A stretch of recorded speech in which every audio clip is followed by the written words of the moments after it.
Ito po, mga bugo, pupunta po sa mami. Kakain daw sila ng mami na mayroon pang kanin. Jump! Ayan po, papunta na po sila sa ano. Ito lang po yung isang maiksing salita na kailangan nilang makakain ng maayos. Iba yung kanin. Iba yung kanin daw. Ayan daw po ang... Dito po yung ginaganap ang Missionary Day. Sa mga sinasabi po ng salita ng Panginoon daw. Iyon naman.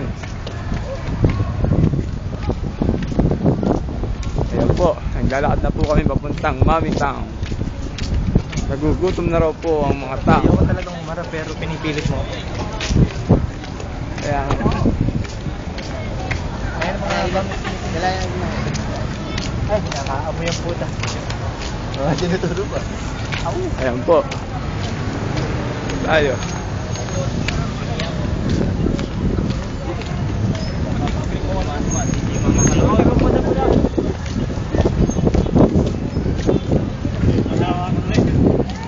Nalawangan kayo. Ronnie! Ano masasabi mo po? Ano po masasabi niyo? Okay lang. Okay, kami tamang lakad na naghahat ng pagkain na medyo nagugutom. Sana may bakit masasabi kami niyo po? Ano pagkain. masasabi niyo po sa araw na to? Napakasaya. Napakasaya po. Ano pong masaya? Ano pong masaya? Nalaging alawis ano? Oh. Kayo po, ano po masasabi niyo? Wala. Nagugutom po ba kayo? Oo naman. Paano naman kayo nagugutom? Kitang-kita naman sa katawan mo na gutom ka na. Ano po ba masasabi niyo? Gutom na ako, tara na. Gutom ka na? Oo. Dapat mo kumain ka na, Brad.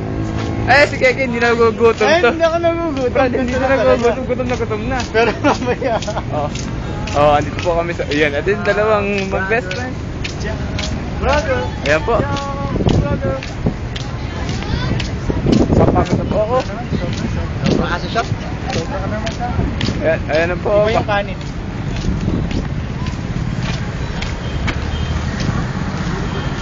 Ito po, papunta na po kami sa ano, sa Mami Town. Hindi atay. Ay, sorry. Gana ako kasi.